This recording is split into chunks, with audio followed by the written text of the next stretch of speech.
আজকে বন্ধুদের ডাকে গিয়েছিলাম কলেজ ক্যাম্পাসে ঘুরতে। প্রান্তীয় কলেজটি দেখলে যেন মন শিগগির ওঠে। বাসা থেকে বের হয়ে আগ্রাবাদ থেকে গাড়িতে করে চলে গেলাম কলেজ ক্যাম্পাসে। কলেজে গিয়ে বন্ধুদের সাথে আড্ডায় মেতে উঠলাম এবং দেখতে লাগলাম যে তারা টিচারকে লেটার দেওয়ার জন্য প্রস্তুতি নিচ্ছে। বাসা থেকে বের হয়ে ছুটতে লাগলাম গাড়ির খোঁজে। গাড়ি না পাওয়ার কারণে অনেক দূর পথ হেঁটে যেতে হলো। হাঁটতে হাঁটতে মহিলা কলেজের সামনে চলে গেলাম। এটার একটা ভিউ দেখতে পেলাম, বাইরে থেকে খুবই সুন্দর দেখাচ্ছিল, তাই একটু দাঁড়িয়ে দেখলাম। হাঁটতে হাঁটতে চলে গেলাম আগ্রাবাদের মোড়ে। গাড়ি না পাওয়ার কারণে দাঁড়িয়ে থাকতে হলো প্রায় আধা ঘন্টার মতো। এক পর্যায়ে বিরক্ত হয়ে গেলাম। যাও একটা গাড়ি দেখতে পেলাম, তাও সামনে জায়গা নেই। কি আর করার, দাঁড়িয়ে থাকতে হলো আরো 15 মিনিট। অবশেষে অনেকক্ষণ দাঁড়ানোর পর যাই একটা গাড়ি পেলাম, তাও আবার জ্যামের মধ্যে আটকে পড়লাম। কি তাকিয়ে দেখলাম আগ্রাবাদের মোড়ের সেই দৃশ্যগুলো খুবই সুন্দর, খুবই মনমুগ্ধকর। কিন্তু জ্যামটা একটু বেশি দেখা যাচ্ছে এখানে, কারণ এখানে 4 রাস্তার মোড়ের তো, তাই জ্যামটা একটু বেশি দেখা যাচ্ছে। তো জ্যাম শেষ হওয়ার পর গাড়িতে উঠে গাড়ি রওনা হলো সরাসরি চলে চট্টগ্রাম চৌমুনির দিকে। তো চট্টগ্রামে আসলে প্রচন্ড গরম, তার উপরে আবার বাতাস। খুব ভালোই লাগছিল গাড়িতে উঠে, চুলগুলো এলোমেলো হচ্ছিল, খুবই তৃপ্তি অনুভব করছিল। গাড়ি টানের উপর চলে এলো লালখান বাজারের দিকে। লালখান বাজার থেকে সরাসরি কলেজ ক্যাম্পাসের সামনে নামিয়ে দিল।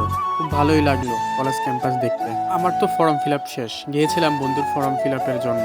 স্যার বলল ওর ইস্যুর কারণে লেটার ছাড়া নাকি অ্যাপ্রুভ নিবে না। তো লেটার লিখতে লিখতে সময় চলে গেল অনেকখানি।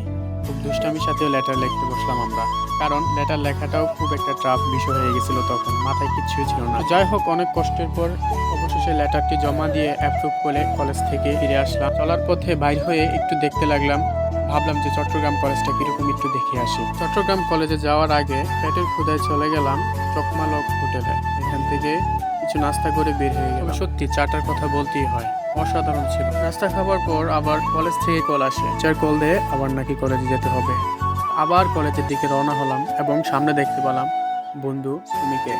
তার অবস্থা কিছুদিন আগে খুব তরুণ অবস্থায় গিয়েছিল, যার ফলে তার পা দুটো হারিয়েছিল। খুব দুঃখজনক বিষয়।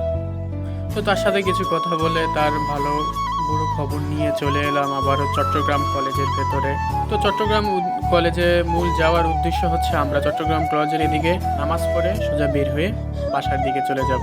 তো হাঁটতে হাঁটতে দেখতে পেলাম ডক্টর দীপুমণি শিক্ষামন্ত্রী, আমাদের সাবেক শিক্ষামন্ত্রীর ছবি, আর আমাদের নৌফেল চৌধুরী বর্তমান শিক্ষামন্ত্রীর ছবি। দেখে এদিক থেকে চলে এলাম, ডিরেক্ট হচ্ছে আমাদের মসজিদের দিকে চলে যাচ্ছিলাম। মসজিদে এসে নামাজের জন্য প্রস্তুতি নিলাম।